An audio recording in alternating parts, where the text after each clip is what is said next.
discuss the final season of Insecure. It's so sad. I know. But we can have fun, and this can be a celebratory conversation. It's finally season 5, the end of Insecure. Episode 1, season 5. What were your first thoughts, first reaction? I thought that it was like true. It just reminded me of all the other Insecure seasons, the way it starts. It's typically going to start with an aerial shot. It's typically going to start with like establishing place. So a lot of times most times, or all of the other seasons, it's been, we are like in LA, we are in Issa's LA. This time we were in the mountains, and I said, what is going on? Where is we at? But I think from the ads or some of the teasers, I knew that they were going to be going back to Stanford. And I think maybe I only knew that because I watched the first episode after everyone else. So maybe I saw some photos from the first episode before I saw the first episode. So I knew that we were, going to be going up to Stanford. And I thought it was interesting because even more so in this season with the aerial shot, it felt like transit or transition would be a theme that we would be concerned with this season. And I think that certainly does play out when we discuss the plot of this episode and what we and like the future plots of the episodes to come in this final season. What did you think? I liked it. I like when all the girls get together. And it was a fun episode. You still think they're not friends? I don't know if listeners remember, Nicole said that she don't think that Issa and Tiffany I don't think they're real friends. No. And this didn't, because even, okay, what do you call it? We're gonna do a little after show after the episodes. Mm-hmm. And Melina Masukis, the director, she was saying how she wanted an episode to go back to where the girls first met, which was college. That's where they did the college episode or the college scenes. And even then, I'm like, I just didn't get the feel. Like, I'm sure they all knew each other in school, but I'm not convinced that they're a foursome. I mean, even I saw a little bit of the conversation that Melina Matsoukas was having with Issa and Prentice, and I thought, and so it shaped a lot of my expectations. And so I'm wondering what the following episodes will be about, because if we are returning to the beginning of how these folks met, I'm not sure I understand how Issa and Molly became so tight, because all of the meditations on the past were like mainly revealed through dialogue. Like when Issa says like, yeah, when you curse out those white parents who just assumed that we were, and I was like, well, it would have been great to show that, because I'm not feeling the connection that I typically feel with the Issa and Amali. And I think you're absolutely right when I think the show doesn't give justice to the relationship of the foursome. Like I guess we just have to assume that they're really cool and really tight. And it's easy to do that with Issa and Molly. It's not easy to do that with Issa and Tiffany. Even Kelly. Yeah, I think it's the only reason it's easy for me to do that with Issa and Kelly is because there have been numerous scenes in not numerous, but there have been scenes in previous episodes where Issa and Kelly are together and they're together alone. Okay. So it's like when Issa's trying to get her finances worked out, and since Kelly is an Oh yeah, accountant, she visits she her at goes her to her. job. When Molly and Issa are having their falling out, Kelly is the one who's kind of the go-between person, who's trying to make sure that they mend their differences. I don't, so I'm more inclined. I feel like the relationship between Kelly and Issa is a little bit more established than Kelly and Molly or Issa and Tiffany. Kelly does seem like the glue because Molly was asking Kelly for advice on how to get back with Issa.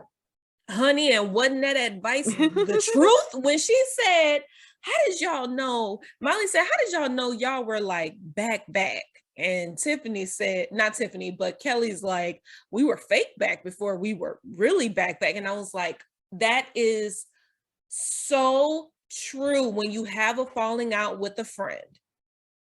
Even when it is a quick little falling out, like, y'all were having a phone conversation and you ain't like the way she said this, and she could kind of feel that, you tensing up. And so y'all get off the phone without really, reconciling anything. And so the next time that y'all get back on the phone, it's a little fake, but you kind of work through the fakeness until you get into a place where you are cool, like actually cool, not faking it.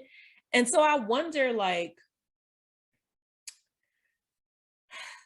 I'm wondering, like, how does that, is that a good thing? And also, can that happen in other relationships? Like, can that happen with Lawrence? Oh, like fake the funk before you really. Like being fake as a way to get to a natural connection. I have to fake a connection in order to get to a natural connection.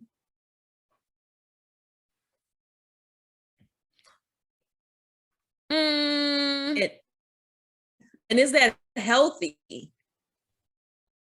I don't think fake is the right word. Mm-hmm. Because faking it would be you really don't like this person and you're just putting on. But if you're trying to get back to, I guess, what you guys were before, I don't think fake is the right word. I think you're trying, but you're just maybe not like there. I have to simulate it. I have to simulate the connection, or I have to perform the connection. Yeah, even though not that I may not mean it, but this doesn't feel as natural to me as it has in the past. But I'm going to perform it until it does. Yeah, I don't know if that works. I think it's just best to give people space and let them come around, I guess, when they're ready. I'm always thinking about this show as it, like, being connected to other shows that center Black women relationships. And so I keep going back to Living Single and that fight between Regine and Khadijah.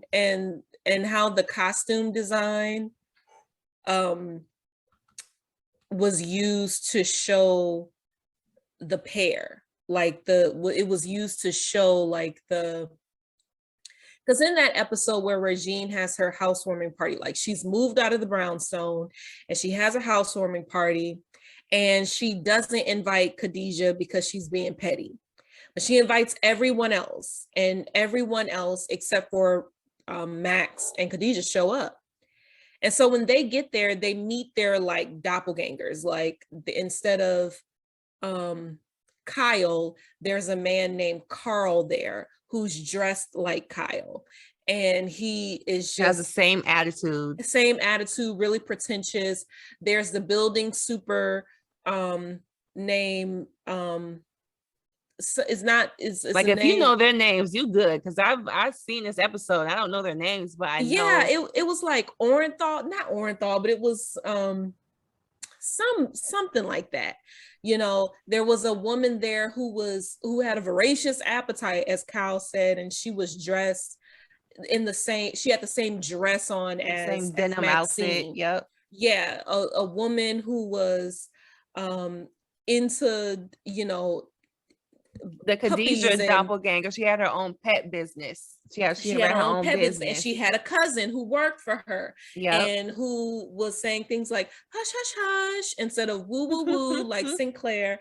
And what's interesting is the everybody's partner dressed just like them, Mm-hmm. but Khadijah's partner, the one who had her own pet business, they kind of had on the same outfit, but it was just different colors. Like Khadijah had on a white sweater and Yeah, she did. and white shorts.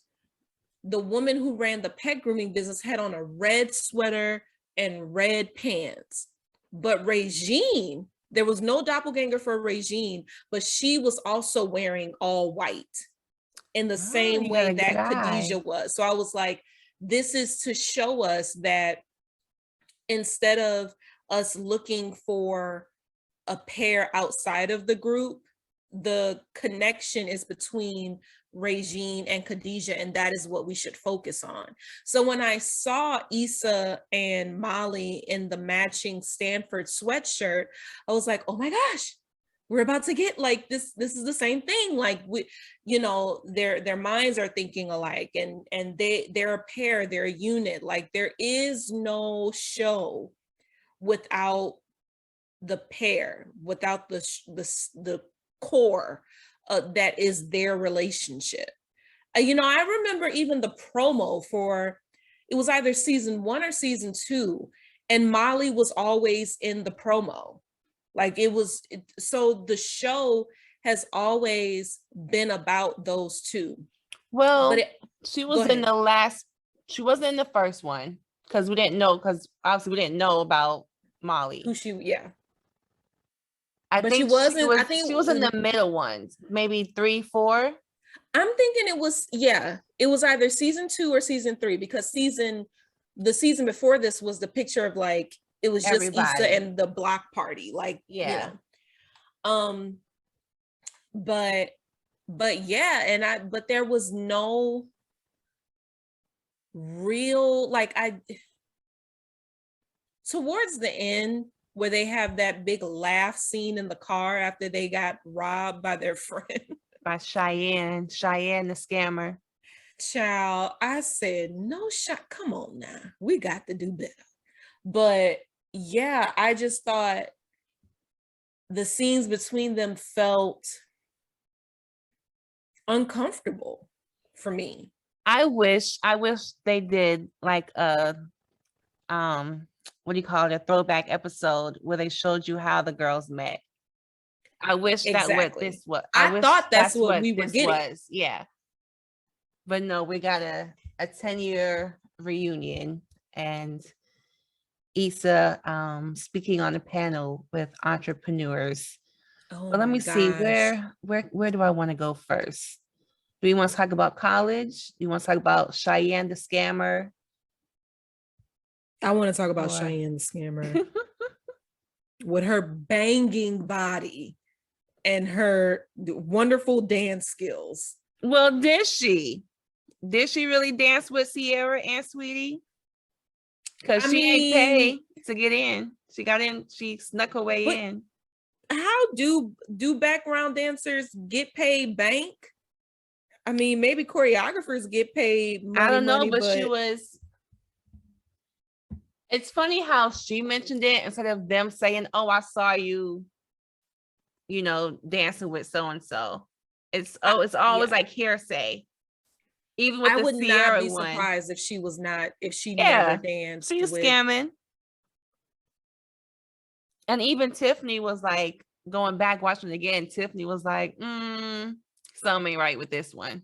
Like, didn't y'all fall out? And they're like, oh, I don't remember. But Yeah. ain't nothing changed with Cheyenne the scammer. Set up Issa and Molly to get them to rob them at the gas station. Well, gas station liquor store. Yeah. But Took what was Molly's the shoes purpose and off her refused feet. Issa's? She Nope. said, no, actually, you keep those because don't nobody want them. But what was her purpose? Like, was her purpose to get Molly and Issa back together? Like, outside of comic relief, what purpose is she serving in this episode? Because Insecure will do that. I've noticed that they will do that. Like in season 1, you know, Molly runs into an old friend and she's like, yeah, I've gone to therapy and I've just, you know, Oh, it's changed my life. and then Molly went And to I'm like, therapy. who is this person? Why do we care about her? Can I get a flashback? This doesn't mean anything to me. This specific person telling you to go to therapy doesn't really have an impact on me because I don't know who this person is. The same thing with Dro. It's like he just comes out of nowhere and it's like, oh, we've been friends long ago. Like, I ain't never heard you talk about no Dro. Who is Dro? Like, there's no buildup. Same thing with this scammer girl. Like, oh my gosh, we was really cool. Okay, I've never heard them talk about you. What is going on? Like, I don't know her. So like, I don't understand her purpose in being here.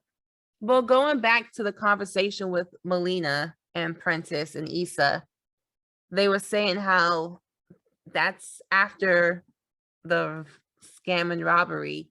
That's when Issa and Molly really had a connection, that's when they really exhaled and laughed. It wasn't a fake laugh. It was like, girl, did we really just go through this?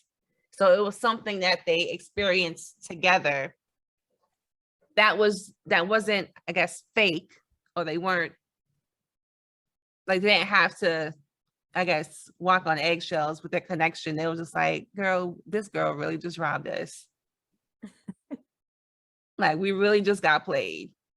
Like, it was it brought them back to themselves.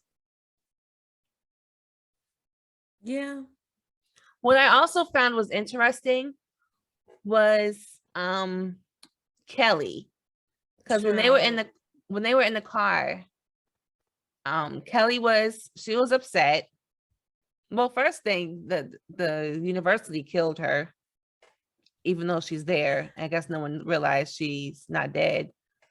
But usually in the past seasons, Kelly has been the comic relief.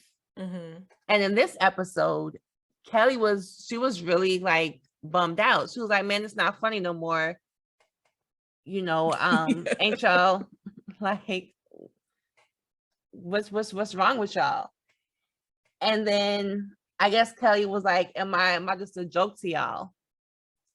And then they got serious for a second, and then Cheyenne burst out, was like, girl, ain't nothing changed.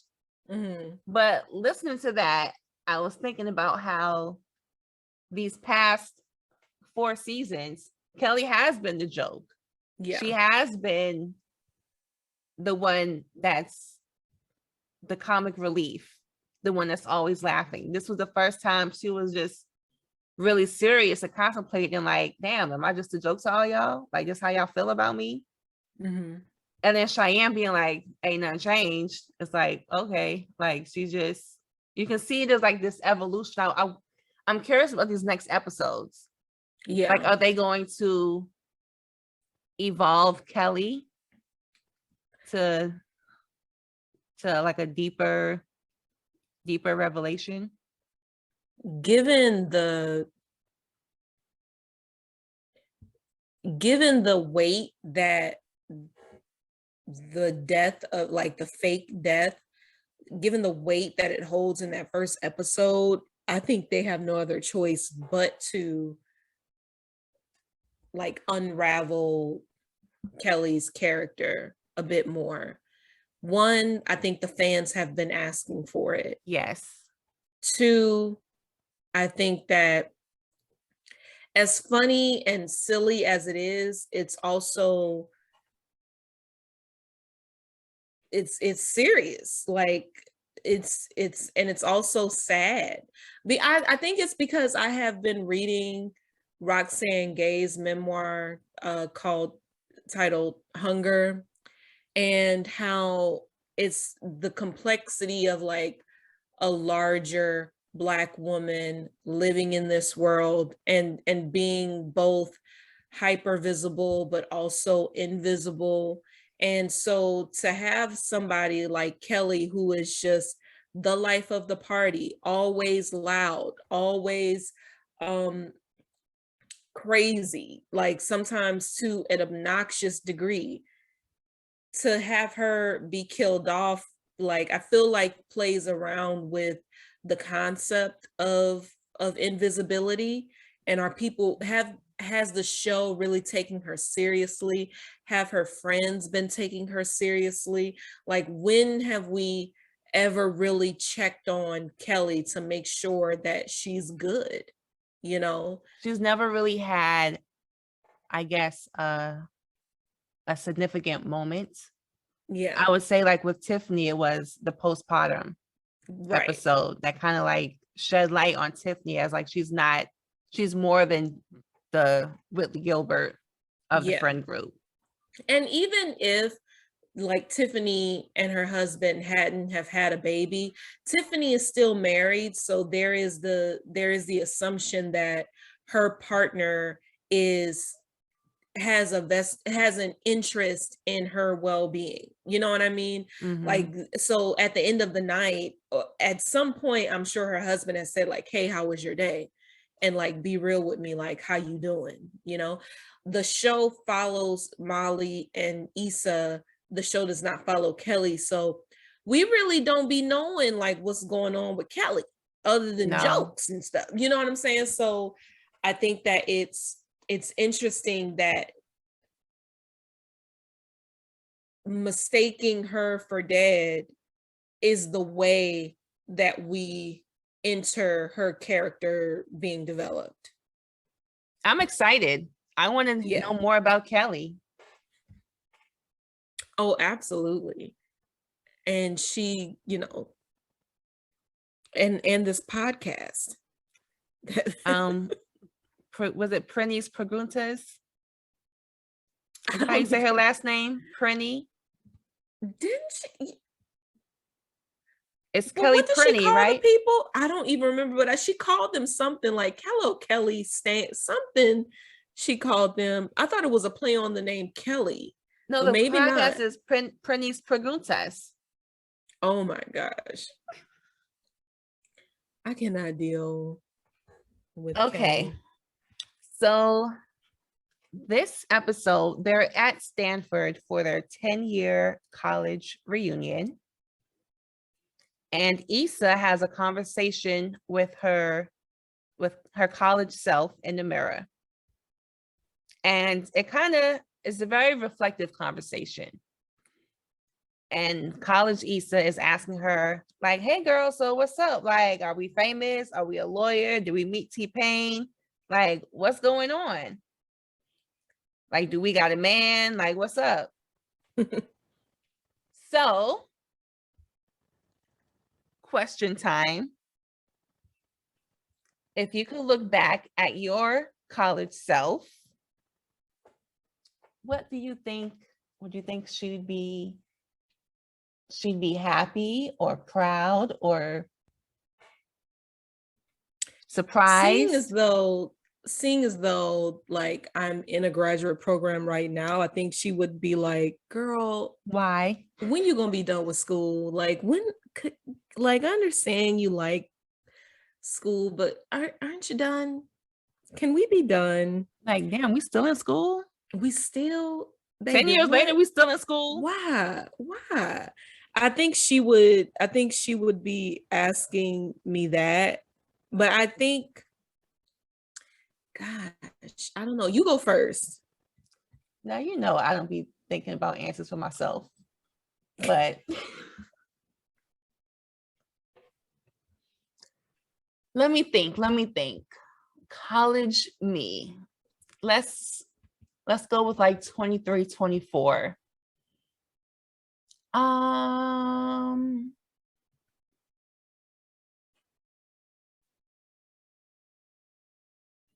She'd be surprised I don't live in Atlanta, for one. She'd be surprised I live in Florida, because that was never on my radar. She would have me to thank for that, because if you remember, I had saw a posting for the Disney college program. And I was like, oh yeah, this is a thing that I'm thinking about. And you were like, yeah, I need a break. I want to do that. Try. And then Khalees was supposed to come too, but she didn't make the meeting because she had to go home. I remember that too. So you're welcome. You're welcome. You know what's funny? You know what's really funny? What? Remember the Friday After Darks at West Georgia? Yeah. There was a fortune teller there one time. Yeah, I remember that. And she told me I was going to live in Florida by the beach. And I was just like, ew. But she told me that true. I would live near water. Yeah, she told me, that's what she said. She said she said near water, probably. But she's true. It came true. Not for me. You don't live near water? Well, maybe I do. I guess I live near the Gulf. Yeah. I guess, child. But I guess. But yeah. That would be surprising. I think Houston wouldn't be on my 24 or 19-year-old stuff. Houston, you're not living in New York City. You're not. That was my goal too, New York City. Do you still want to live? Do you want to live in New York City now? No. Listen, there are just seasons where I'm like, I want to live in New York City. I want to go to New York City. I want to be in New York City. And then there are seasons where I'm like, please, dear God, no.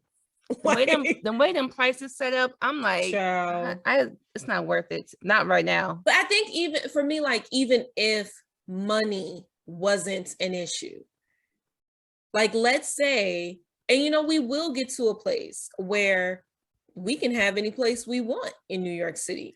Yeah, but I think there's still like a connection to land that I will miss.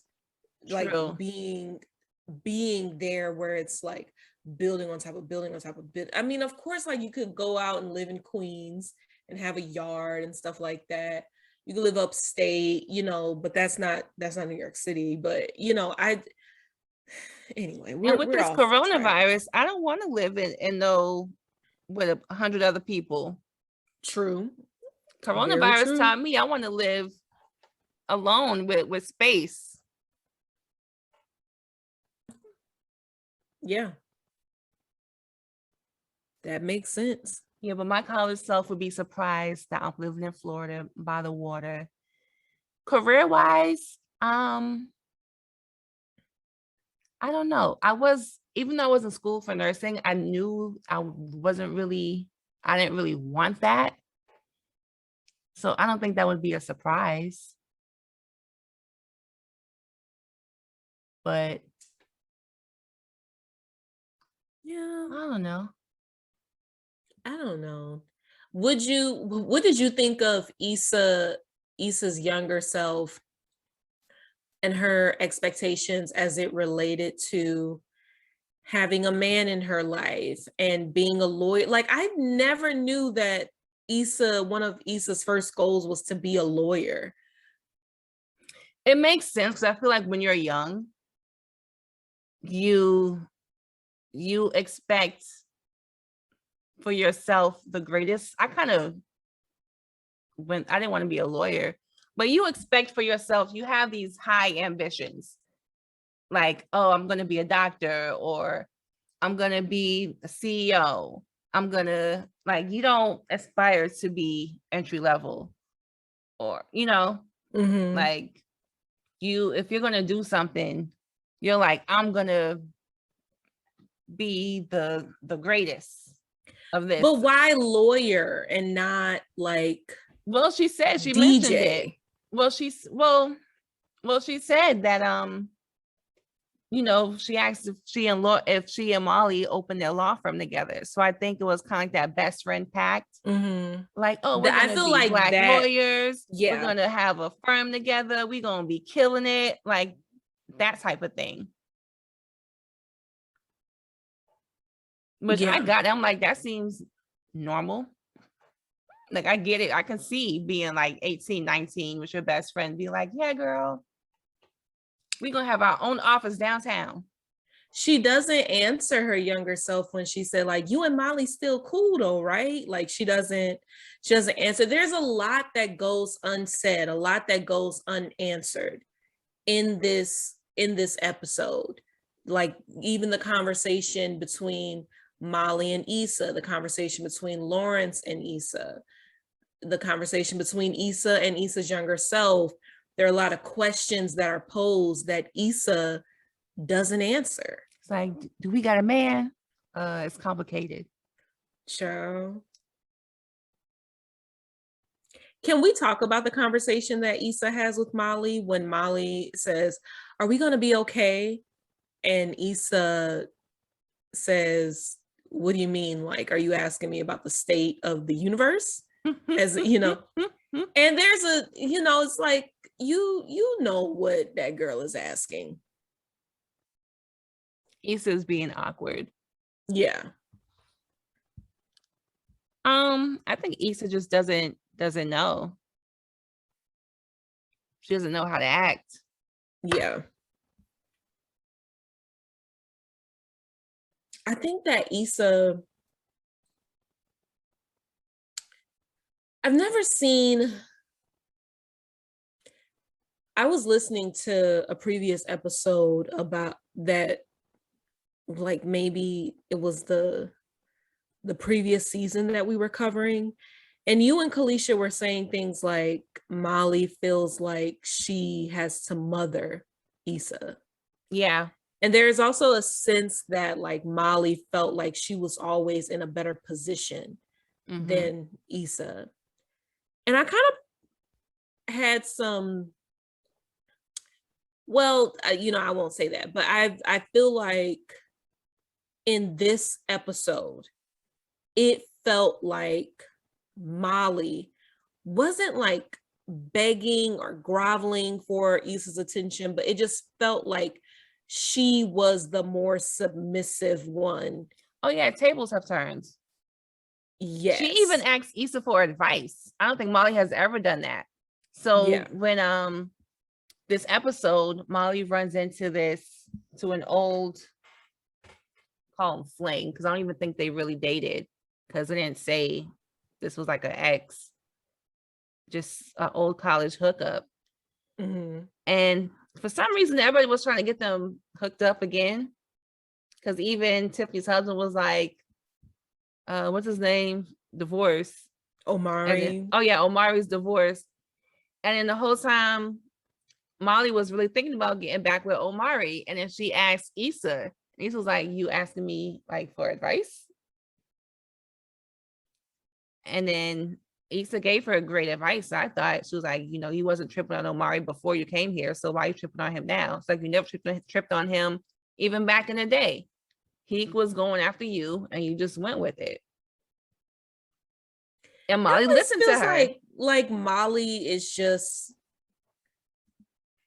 desperate for attention. Like it's like, what about this man do you even like, and why is this even a question?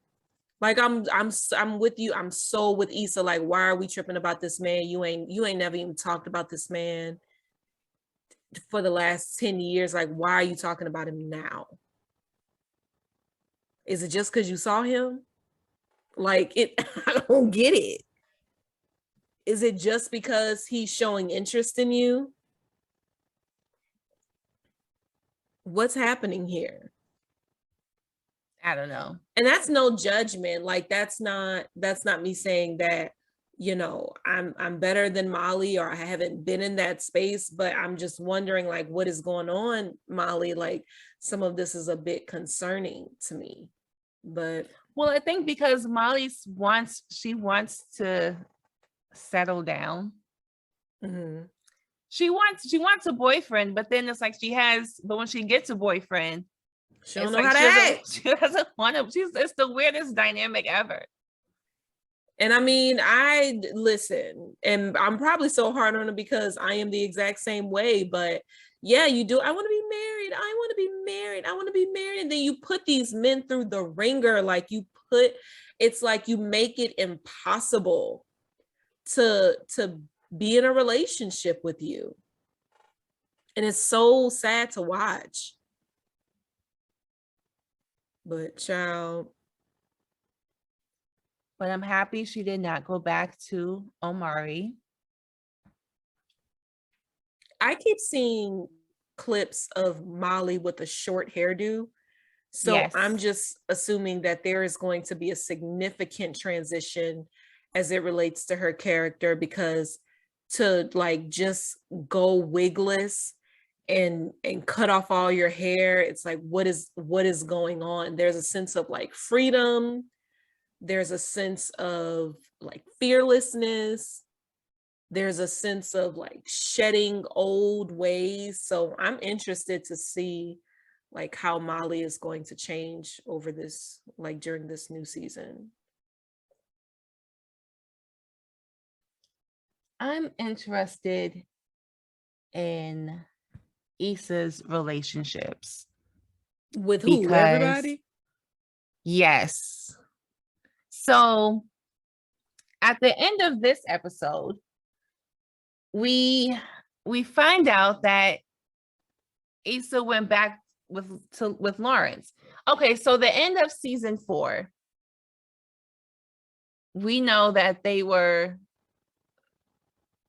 liking each other again. They had went on that date when that art walk in the park or whatever on outside, and they were dating and they were getting back good with each other. And then Condola comes around and says she's pregnant. And then, is that how it ended? Yeah, because we didn't know. Yeah, Lawrence meets up. Lawrence comes to Issa's house and says, "Hey, Condola is pregnant. I didn't want this to happen, but this is what's going on. You know, I want to be with you." And we don't know what happens. We don't know what happens after that. So then, the end of this episode, we see that they did get back together, because he picks her up at the airport and they kiss. And right. It feels like a very casual romantic kiss, it feels like a stable like couples together. Kiss. Yeah, like we've been together. Hey babe, kiss, not like awkward. I haven't seen you in a very long time. It's like I see you every single day. This is really regular for us. But then Issa tells him that she's been thinking. But that's all she says. And then he was like, I know. See, and again, things going unanswered. Like, that's not a conversation.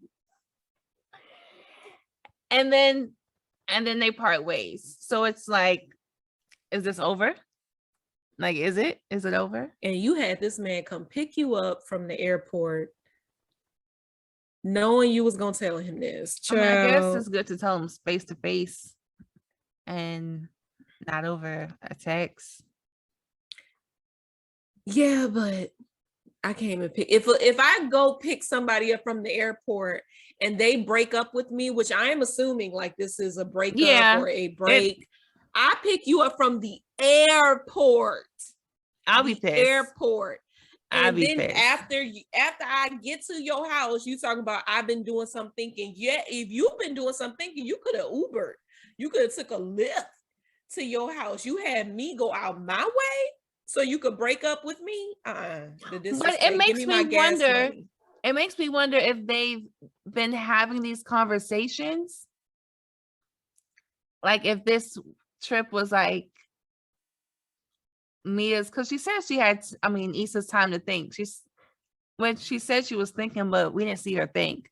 we never see her reflect on her relationship with Lawrence in this episode. So I think that we definitely need to see her, like, how have you been meditating on this issue? And then how much time has passed? Has Condola had the baby? Exactly. We don't When are we? know. Like, what is she still pregnant? Where does Lawrence live? Has he moved to San Francisco? Is he staying in LA? Like, what's going on? I have no clue what the timeline is. And is COVID happening? Because when Lawrence and Issa are coming back, he's saying like, oh yeah, I don't really want to go to that restaurant with everything going on or something. He says something to that effect, and I'm like, they don't mention COVID. The reason why I'm thinking that COVID doesn't exist in this world of Insecure is because it was never mentioned at the reunion. I didn't see a mask. No, I didn't see anything like that. So I'm thinking maybe they're not dealing with a COVID world, which I'm absolutely fine with. But I did wonder like what was going on when he was talking about the restaurant. And I wish I would have written that dialogue down so I could know exactly what he said. But yeah, I definitely want to know, like, do we have a baby? What's the name of the baby? What is the interaction between Issa and Condola? Because that has got to be awkward. Yeah, we don't see her. We don't see Condola in this episode. Those are some good questions for this upcoming season. And I need answers. Yes, we need to know what happened with Issa and Lawrence for the second time. What time? What's the timeline? Where's Condola? And what's going on with Kelly? We got preguntas for Prenny. What is going on with Kelly? And who is going to return? So, like, I see Lawrence's friend. What's his friend name? Light-skinned dude, rude, Chad. So I know that he's going to make a return. Will Dro make a return? I know for sure Condola's coming back. Oh yeah. Will Issa's old We Got Y'all work buddies make an appearance? Will Thugnificent, who refused to pronounce the letter C, is he going? Will we see him again? Will we see Tasha again? Don't hate on Tasha. Child, I so hated on Tasha. Ugh. Like, Tasha exhausted me. She gonna get back with Lawrence too? Child. Will we see Daniel? Will we see Nathan? Oh, Daniel. Nathan.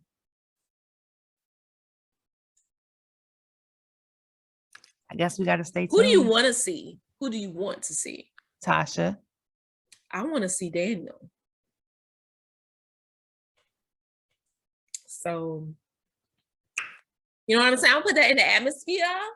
I'll put that out in the world. So hopefully that comes to me. Hopefully. You want Issa to be with Daniel? I don't necessarily want her to be. I want to be with Daniel. That's I'm here to tell you today that I would like to be with Daniel. So let's make a prediction. Is Issa going to end the season single or partnered, and with who? She's going to end this season married, pregnant, in a relationship with Lawrence, playing stepmama to canola oil, to canola oil's baby. What about Molly? Peanut oil. Molly. Is she gonna be single, partnered? Molly is probably going to retire. She's going to be single and happy. She's not going to retire. She's gonna find a different career path. I feel that something's going to change. And she's probably going to move into like teaching or nonprofit nonprofit Oh, say sector. she's gonna quit. She's probably she's gonna be like, I quit my high power lawyer job to sell tea online. I sell hair gel. I sell, or she's probably gonna partner with Issa and they're gonna work on the block together. Yeah, that's what I see for her. Who else? Kelly. We got to get a deeper. I see Kelly's podcast going mainstream. Mm-hmm. I see her partnered with someone and in a serious relationship, Kelly possibly pregnant. Yeah, Kelly needs somebody. Tiffany. I see Tiffany not changing. I see her being a flat character. I see her growing, healing from what she went through last season. But I see her and her relationship with her husband just growing stronger. And that's about it with Tiffany. Lawrence, single partnered with Issa. I see Lawrence and Issa being together. With Issa. And I see him, having a dad bod. And I see there being some infidelity. I see him cheating on Issa with someone. I see that. So Lawrence going to end up with 2 kids at the end of the season? Oh, yeah. Yeah. Okay. For sure. I see Lawrence cheating on Issa while she's pregnant. Oh, my gosh. I see that. Wow. Wow. Okay. Let me watch. I be right, and y'all gonna be like, "Dang, she was right. She was right."